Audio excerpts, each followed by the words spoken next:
perempuan Indonesia. Aku Alfia yang akan menemani kalian selama perbincangan hari ini. Nah, pada episode hari ini kita akan membahas sosok perempuan yang sangat berpengaruh dalam sejarah Indonesia, yaitu Raden Ajeng Kartini.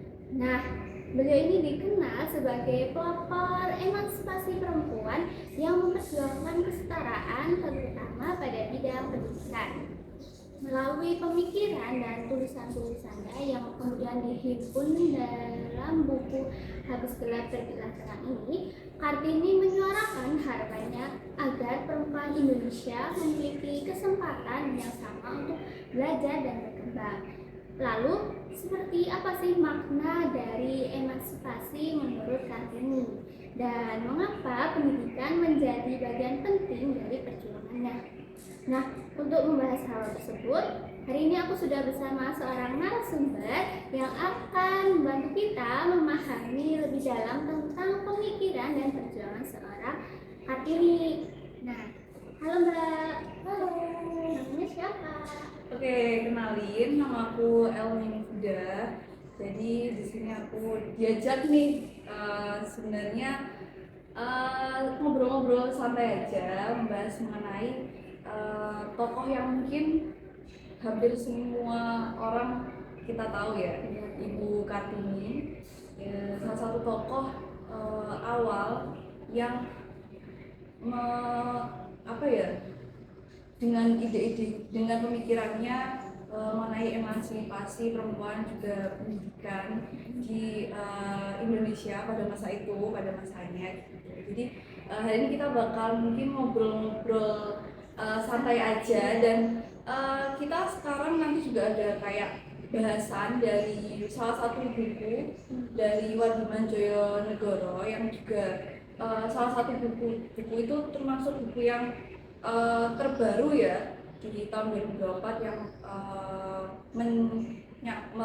berisi yang isinya juga banyak mencakup mengenai gimana sih biografinya, kemudian seperti apa cita-cita dari Kartini ini sebagai perempuan pada masa itu yang memiliki banyak stigma, kemudian banyak tekanan baik dari dalam sosial, moral sosial, tata sosial, kemudian juga statusnya juga sebagai perempuan, apalagi Ibu Kartini kan juga hidup di anak dari bupati ya, ada bupati, jadi banyak sekali lah aturan-aturan feodal pada masa itu yang membatasi gitu. Nah, hari ini kita membahas itu juga gimana sih kesetaraan gender, karena bukunya itu ada 3 jilid ya. Ada 3 jilid, jadi kita bahas 3 hal itu.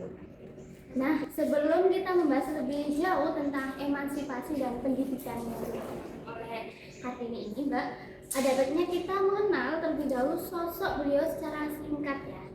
Jadi, Raden Ajeng Kartini ini lahir pada 21 April 1879 di Jepara, Jawa Tengah. Nah, ia ini berasal dari keluarga ningrat Jawa yang ayahnya itu bernama Raden Mas Adipati Aryo Sosroningrat yang merupakan seorang bupati Jepara, dan ibunya bernama Mas Ayu Ngasira.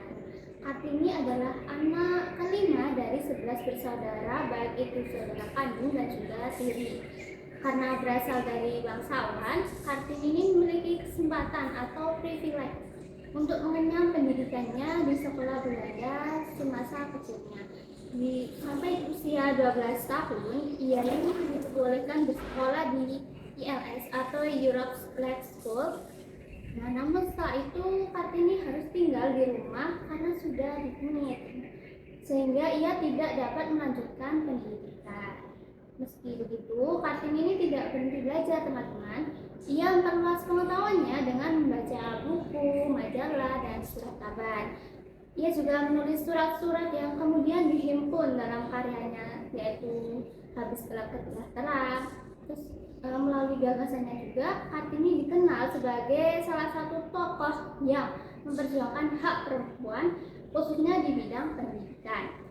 Selain itu, Kartini juga menikah dengan Bupati Lembang yaitu Raden Adipati Suryodiningrat dan dikaruniai seorang anak.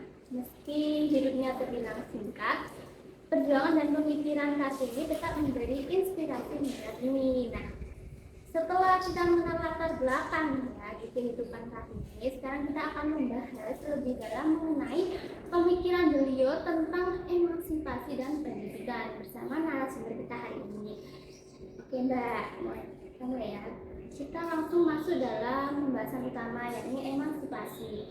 Kan seringkali yang terpikir adalah kesetaraan antara laki-laki dan perempuan. Nah, namun sebenarnya bagaimana sih makna emansipasi menurut Kartini itu?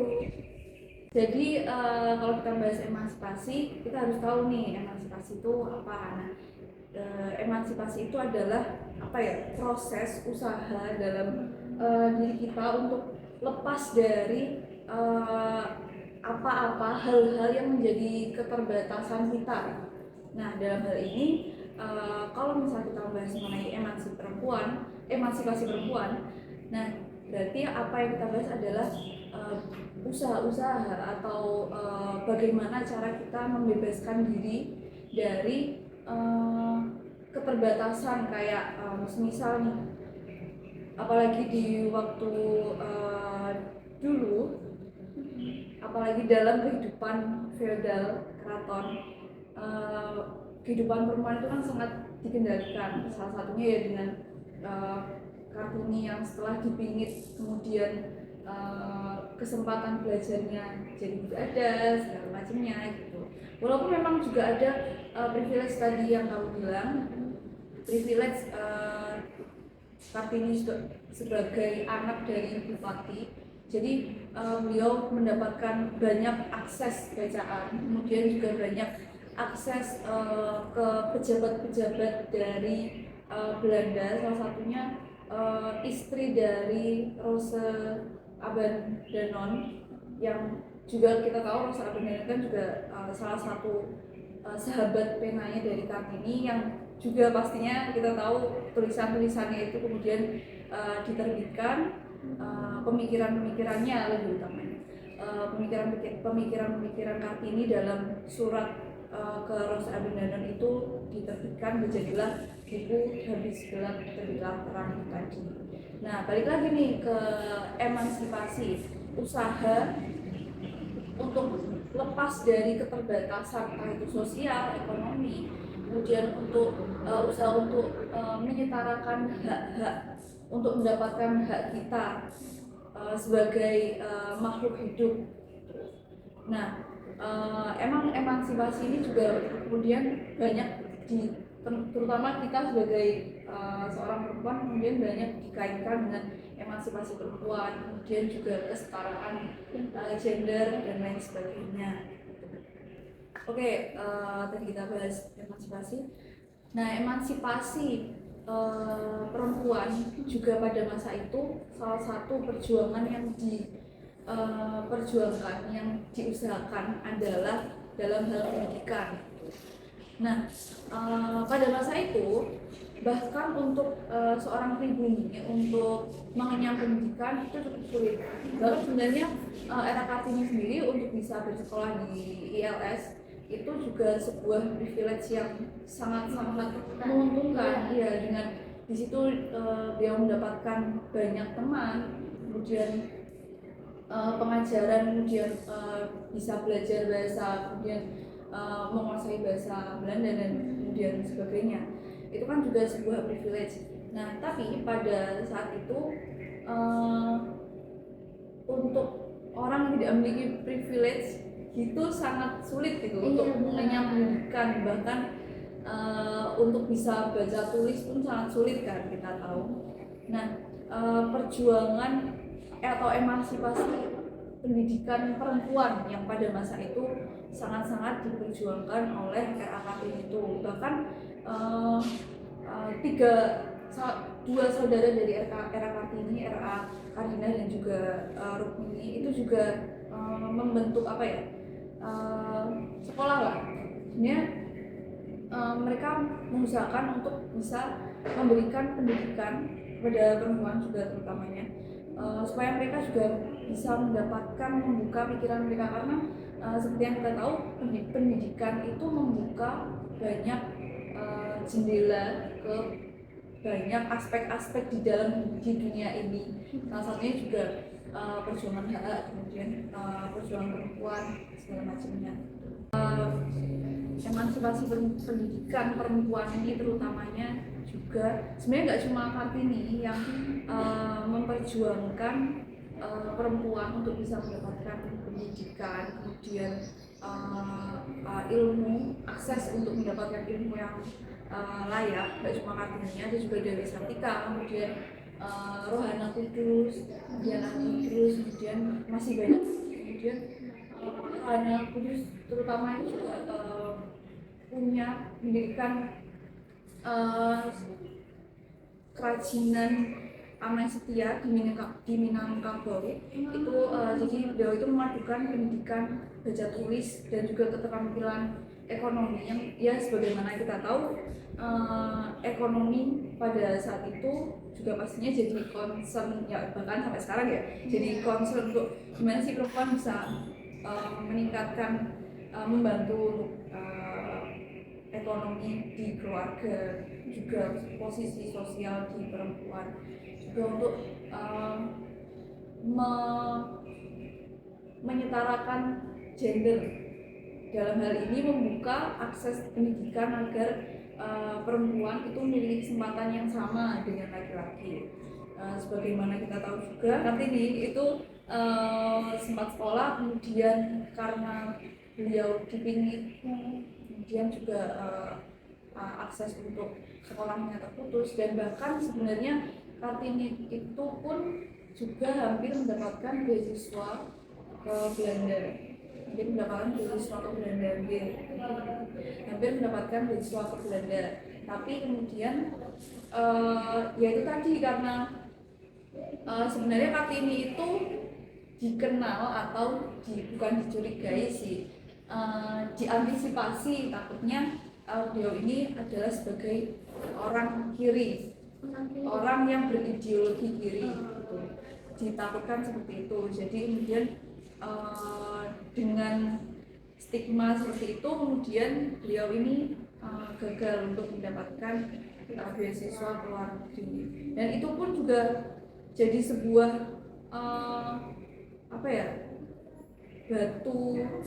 batu sandungan yang cukup besar, nggak cuman perempuan di dalam masyarakat, tetapi juga kayak stigma ideologi, kemudian paham yang dipahami oleh penguasa pada masa itu kan, ideologi kiri juga pastinya ditakutkan apa ya, pemikiran progresif dari Kartini ini, kemudian ide-ide feminis dari Kartini ini ditakutkan berkembang, kemudian nanti menimbulkan gerakan-gerakan yang mungkin ditakutkan mengganggu kekuasaan pada masa itu. Nah Mbak, aku mau nanya nih tentang pingitan. Siapa tahu ada teman-teman yang belum tahu kan apa itu sih pingitan, dan di era Kartini ini juga pada usia 12 tahun. Pingitan tuh apa sih Mbak? Oke, jadi kan Kartini itu dipingit, dan dari dipingit itu kemudian akses untuk pendidikannya sangat terbatas. Jadi pingitan itu sebenarnya adalah tradisi umumnya biasanya di Jawa dan juga di Bali. Nah, perempuan yang akan menikah itu biasanya kan dipersiapkan untuk mengenai ilmu-ilmu mengenai kerumah tanggaan gitu, entah setelah masuk ikatan pernikahan kan kemudian mengurus rumah tangga, kemudian mengurus anak, kemudian hamil, mengurus rumah segala macam. Nah, biasanya pingitan ini berlangsungnya cukup lama ya, jadi bisa yang berbulan-bulan, ada yang berapa tahun, tergantung dari keluarga yang memutuskan gitu. Nah, selama pingitan itu biasanya perempuan itu dibatasi banget interaksi luarnya. Bahkan di salah satu surat dari Kartini ini juga mengatakan, sempat mengatakan kalau beliau itu sangat senang akhirnya diizinkan untuk keluar rumah, untuk bisa keluar kota, untuk ke ibu kota itu. Nah, itu kan hal-hal seperti itu yang sangat-sangat menjadi keterbatasan bagi perempuan yang dipingit pada masa itu, karena akses luar, akses dunia luar itu sangat dibatasi. Nah, untungnya itu tadi Kartini masih memiliki sadar pena, kemudian akses untuk menulis, untuk mengirim surat segala macam itu sangat terbuka. Nah, dari situ kan pemikiran-pemikiran dari Kartini tetap tersalurkan gitu. Walaupun ya pada masa itu pastinya beliau mengirimkan pemikirannya itu sebatas untuk sahabat penanya. Nah, iya, orang terdekatnya itu. Jadi memang sangat sulit ya. Dan untungnya buat kita, nah ini pastinya juga salah satunya hasil dari perjuangan wanita pada masa itu untuk memberikan hak-hak perempuan agar dapat lebih bebas dalam bersuara. Masuk tadi salah satunya kayak Ruhana Kudus yang membuat surat kabar suntik Melayu, kemudian membuat rumah untuk bisa perempuan belajar pendidikan dan juga mengenai ekonomi segala macamnya. Jadi pingitan itu bukan seseorang yang tidak boleh keluar rumah dan jarang bertemu dengan orang lain ya Kak. Jadi interaksi yang sangat terbatas, hanya beberapa orang saja yang bisa saling berkomunikasi dengan seorang yang sangat dipingit. Lanjut ya Mbak, kita akan berbicara mengenai pendidikan ya. Kan sebagaimana yang kita ketahui kalau Kartini itu sangat menekankan pentingnya akses belajar bagi perempuan. Nah, Mbak Yami, menurut pandangan Kartini, mengapa pendidikan menjadi kunci utama dalam perjuangan perempuan? Oke, apa sih pendidikan jadi salah satu kunci utama dari perjuangan perempuan itu tadi?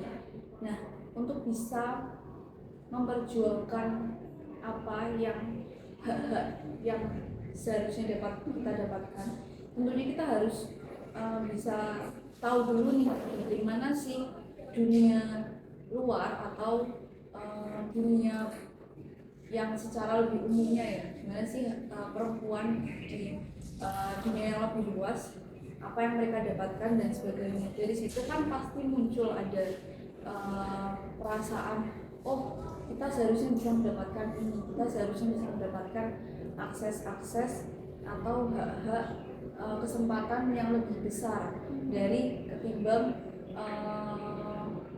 ada di dalam rumah, kemudian tidak belajar mengenai ilmu umum, ilmu sosial atau eksak lainnya. Dari situ, dari pendidikan terbukalah akses kita gitu, terbuka akses kita untuk bisa memahami apa yang benar-benar kita butuhkan sebagai makhluk hidup, sebagai perempuan lebih tepatnya.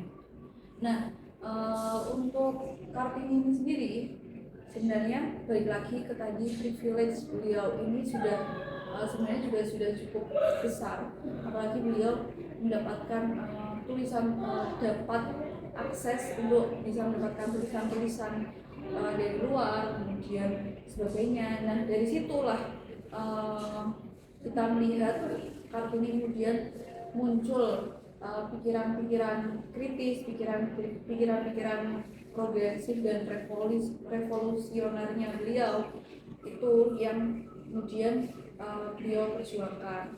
Nah, itu juga bisa kita lihat di sewaktu Kartini mau akan dibingit atau beristri oleh Bupati Lembang. Beberapa syarat beliau adalah salah satunya beliau ingin pertama itu ingin mendirikan atau dapat membuka akses pendidikan untuk perempuan. Itu yang pertama. Kemudian juga beliau menolak untuk tunduk dalam artian menggunakan bahasa kromo yang sangat halus kepada suaminya. Jadi beliau ini menganggap suami istri adalah pasangan atau dua insan yang setara gitu. Itu jadi dari situlah beliau memasukkan syarat-syarat itu dan untuk di masa itu pemikiran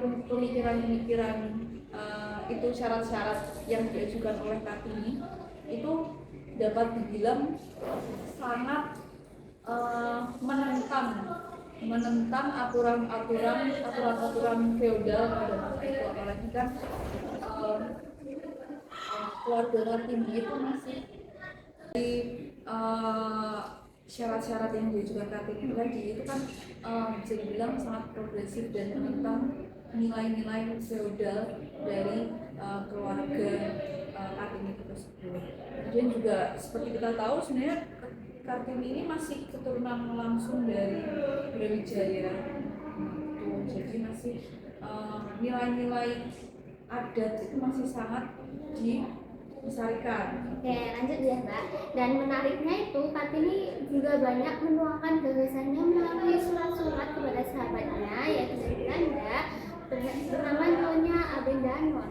Dalam salah satu suratnya sekitar tahun 1899 sampai 1903, Kartini menyampaikan harapan yang sangat kuat tentang pendidikan perempuan dan beliau menuliskan bahwa ia ingin perempuan-perempuan di tanah Jawa ini dapat membuka jendela dunia melalui pendidikan. Artinya, pendidikan menjadi jalan agar perempuan ini bisa melihat dunia lebih luas dan memiliki kesempatan yang sama untuk berkembang. Betul banget. Jadi memang pendidikan itu jadi salah satu akses jalan utama yang sangat-sangat penting dan itu tadi surat-surat beliau itu kan banyak yang mengutarakan pikirannya mengenai gimana sih supaya perempuan ini mendapatkan akses pendidikan yang lebih baik gitu. Nah, salah satunya ya itu tadi ke Nyonya Abendanon. Jadi Nyonya Abendanon ini adalah istri dari Tuan Abendanon. Jadi namanya adalah Rose Abendanon Mandri kalau nggak salah.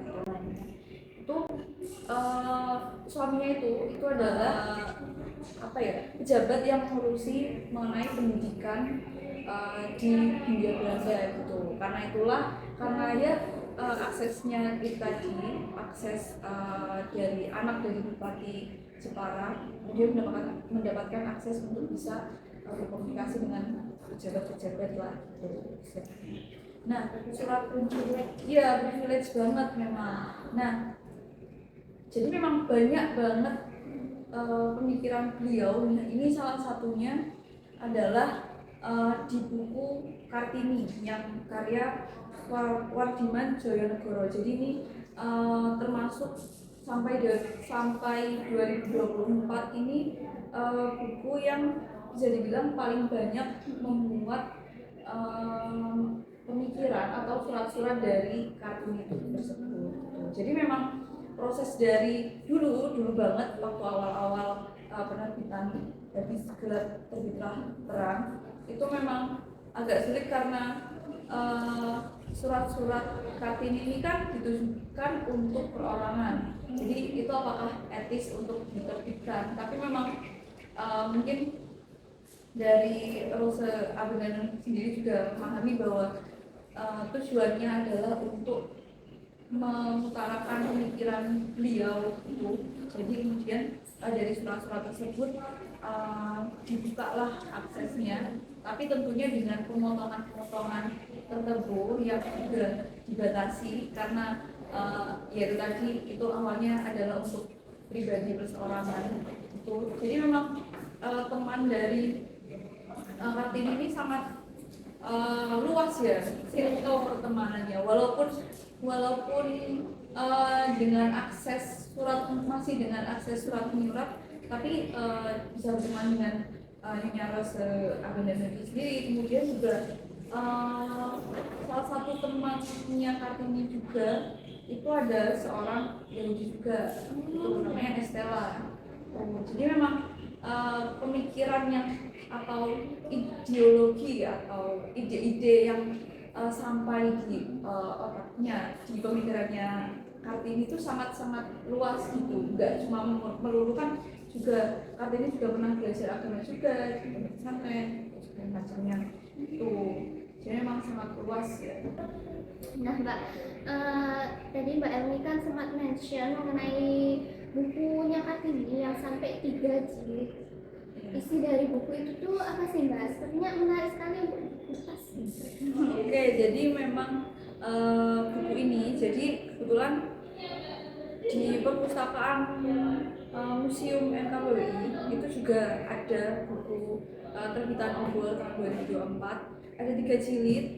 Nah, sebenarnya penyusun dan penyuntingnya itu adalah Wardiman Jonegoro. Jadi memang untuk jilid pertama ini mungkin bisa kita perlihatkan juga. Jilid pertama. Jadi jilid yang pertama itu sangat tebal karena memuat surat-surat itu tadi yang sempat aku mention 179, dan itu bisa dibilang sampai tahun 2004 sampai terbitnya buku ini pada masa itu termasuk yang paling lengkap paling lengkap dari muatan surat-surat Kartini. Walaupun pastinya juga masih banyak yang lebih lagi, cuman kan karena itu tadi dibatasi. Jadi buku ini adalah kumpulan surat-surat Kartini kepada temannya Nyonya Rose Abendaram itu tadi dari tahun 1899 sampai 1904. Jadi mungkin bisa dibilang cuma 5 tahun beliau ini menuliskan kegiatan surat menyurat yang didokumentasikan, dan selama 5 tahun itu bisa mendapatkan buku setebal ini, padahal ini masih belum semuanya. Dan memang dari kesaksian saudara-saudaranya juga, Kartini ini sangat sibuk dalam artian beliau ini sangat suka menulis. Jadi pagi itu melaksanakan ya kegiatan segala macam, dan saat malam hari datang beliau ini menulis sampai malam, dan kemudian jam 5 pagi beliau sudah bangun, pagi-pagi sekali beliau sudah bangun untuk melanjutkan menulis segala macamnya. Dan bisa dibilang kegiatan menulis, dan bahkan sampai sekarang yang harus juga ditekankan ke anak-anak muda ya, itu adalah menulis, karena dari menulis itu kita dapat melatih otak kita, pemikiran kita untuk bisa dijabarkan secara runtut gitu. Jadi teman-teman juga jangan malas untuk menulis. Ini juga pesan untuk diriku sendiri ya, jangan lupa untuk menulis gitu. Nah, lanjut lagi nih yang buku keduanya. Nah, ini buku kedua itu membahas mengenai kehidupan, kemudian juga renungan dan juga cita-cita dari Kartini itu sendiri gitu. Jadi memang di sini memuat biografi Kartini dari buku Kartini, sebuah biografi dari tulisannya Siti Sumandari Suroto gitu. Jadi memang menarik di sini karena mengulik mengenai bagaimana sih latar belakang kehidupan Kartini sehingga beliau bisa mendapatkan mendapatkan asupan ide-ide ideologi, seperti salah satunya beliau sempat mengaku sebagai seorang Buddha dalam suratnya, karena beliau vegetarian itu tadi, jadi beliau tidak makan daging-dagingan. Nah, di situ banyak banget kehidupan latar belakang dari keluarga Kartini, dari pemikiran kenapa sih beliau bisa mendapatkan pemikiran itu, kemudian privilege yang didapatkan, kemudian striknya aturan-aturan sosial masyarakat, baik di masyarakat maupun di dalam keluarganya sendiri ya, karena seperti yang tadi kita mention, Kartini kan dari keluarga bangsawati. Jadi ada banyak aturan-aturan, salah satunya saat ingin kemudian menghormati eh, apa namanya, suami dan segala macamnya itu sangat banyak. Kemudian buku yang ketiga, jilid ketiga ini adalah inspirasi Kartini dan juga kesetaraan gender Indonesia. Nah, disinilah kemudian dirangkumlah ya secara lebih luas dan juga lebih modern gimana sih pemikiran Kartini dihubungkan dengan keadaan perjuangan kesetaraan gender baik pada masa itu maupun sampai sekarang, karena sampai sekarang pun perjuangan kesetaraan gender masih sangat marak ya maksudnya. Jadi walaupun perempuan ya walaupun sudah diakui sudah mendapatkan banyak banget akses pendidikan, kemudian akses masyarakat yang sangat luas, tetap perjuangan emansipasi itu berkembang terus ya sesuai dengan zamannya. Mungkin pada masa itu Kartini yang sangat diperjuangkan adalah akses pendidikan. Tentunya pada masa itu akses pendidikan untuk perempuan masih sangat terbatas, dan sekarang berkembang ke aspek-aspek yang lebih luas lagi. Nah, di sini juga banyak membahas apa ya, pendapat-pendapat dari tokoh-tokoh Indonesia, ada menteri, kemudian tokoh-tokoh kenamaan Indonesia lainnya mengenai kesetaraan gender dan juga pemikiran dari Kartini itu tadi. Dan aku tuh sempat salpok sama ini, gambar-gambarnya tuh sesuai zamannya ya. Ya. Jadi memang kalau kita lihat di sini kan Kartini, ini mau aku mention sedikit sih, Kartini dengan beliau yang berkebaya dan juga bersanggul. Nah, ini mungkin jadi secara nggak langsung, walaupun mungkin kita nggak sadar ya, itu jadi sebuah stigma. Sekarang misal kita hari Kartini, kita biasanya pakai apa? Kebaya. Pakai kebaya. Perempuan disuruh pakai kebaya segala macam. Nah, yang menjadi catatan adalah yang nilai-nilai atau poin-poin yang diperjuangkan oleh Kartini itu bukan sekedar gimana perempuan waktu hari Kartini berkebaya, kemudian perempuan bersanggul atau gimana. Itu sebenarnya sebuah stigma yang kemudian disuntikan di periode tertentu, sehingga intisari dari perjuangan beliau ini sebenarnya jadi kayak sedikit tergeser gitu. Fokus kita tuh tergeser. Jadi beliau ini sebenarnya sangat concern gimana sih benar-benar pergerakan progresif yang revolusioner banget. Jadi emang secara praktik gimana caranya perempuan mendapatkan hak-hak di pendidikan dan juga sebagainya. Tuh, nggak cuma sekedar berpakaian, bersambul. Nah, ini kan di buku ini ya mungkin karena sebagai visual cover yang sudah cukup umum di masyarakat adalah Kartini dengan bersambul dan juga berkebaya. Tapi fun fact juga, ada banyak juga beberapa foto Kartini yang tersebar beliau itu menggunakan kerudung. Ya tentunya kalau misal foto itu yang diumumkan, dipublikkan, karena ini kan udah terlanjur sangat publik ya. Foto ini, kalau misal foto yang itu yang dipublikkan, mungkin stigma masyarakat bakal mengenalnya, oh Kartini sebagai orang yang sangat agamis gitu, agamis sekali, sangat Islam sekali. Padahal itu tadi yang sempat aku mention, Kartini itu kan sangat plural pertemanannya, circle pertemanannya, ada teman-teman dari Nasrani, Yahudi, kemudian teman feminis segala macamnya, sangat plural banget. Menarik banget ya Mbak buku-bukunya itu. Dan aku sempat salpok atau mention ke buku Kartini yang jilid 3 ini, dia kan membahas yang masa kini itu tuh maksudnya apa sih Mbak? Jadi memang dari pemikiran Kartini ini pastinya kita bisa tarik garis yang dimana itu pasti masih bisa kita hubungkan ke perjuangan-perjuangan perempuan khususnya di masa kini. Kan bahas mengenai kesetaraan gender di Indonesia.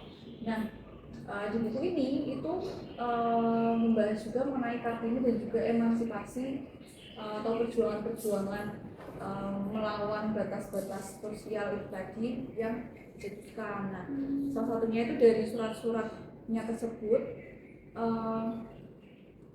beliau juga banyak mention pemikirannya itu dipengaruhi dari gerakan feminis gelombang pertama di Eropa.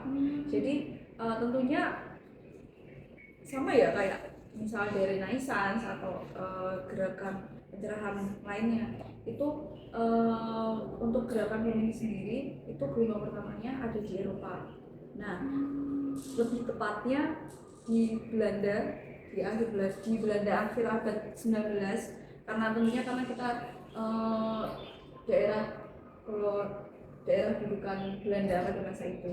Jadi gerakan yang banyak di mention adalah multifasat sosial, kemudian juga politik, kemudian ekonomi yang juga turut ada perdebatan politik mengenai kebijakan sosial pada masa itu, pada masa pemerintahan Hindia Belanda pada masa itu.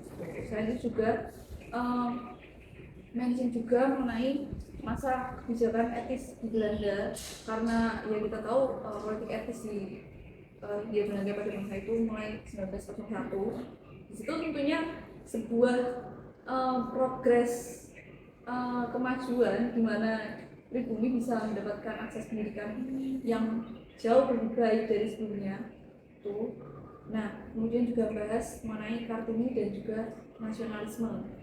Jadi banyak di situ membahas isu-isu yang bisa dibilang jauh melampaui zamannya gitu.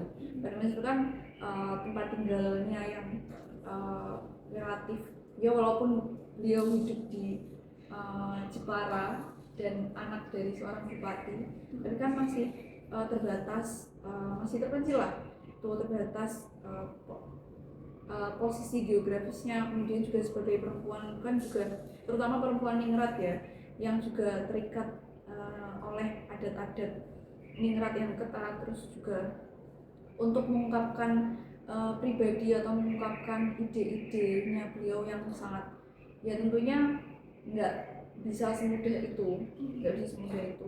Kemudian juga membahas mengenai Kartini dan budaya. Nah, Kartini dan budaya inilah yang kemudian banyak membahas mengenai protes-protes atau kritik feodalisme atau praktik adat, praktik keningratan lah di keluarganya beliau. Nah, tentunya ini juga pertama untuk perempuan ya, yang juga pastinya banyak merugikan kaum perempuan pada masa itu. Juga pastinya di suratnya beliau itu banyak mengartikulasikan atau menunjukkan pembelaan yang kuat mengenai modernitas atau tentang keindahan atau kekayaan seni budaya Jawa gitu.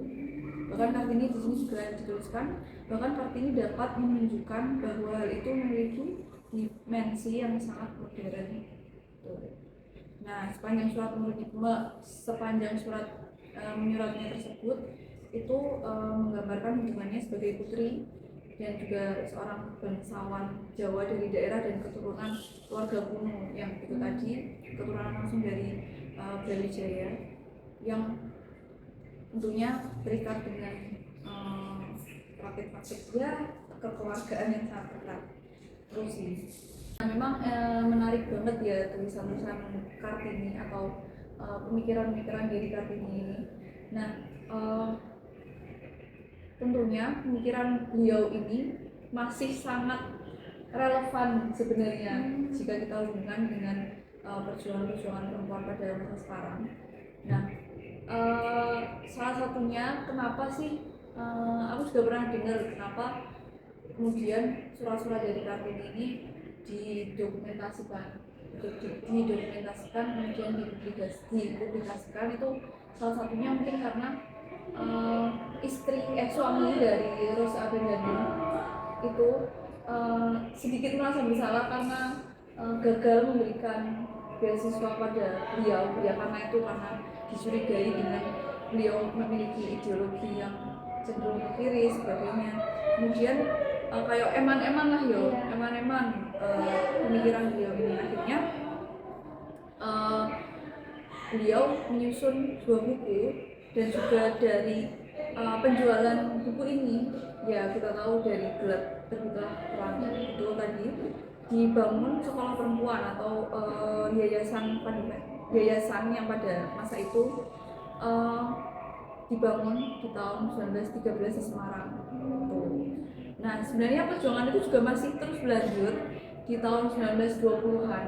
Nah, kita tahu kan Kartini meninggal di usia muda ya.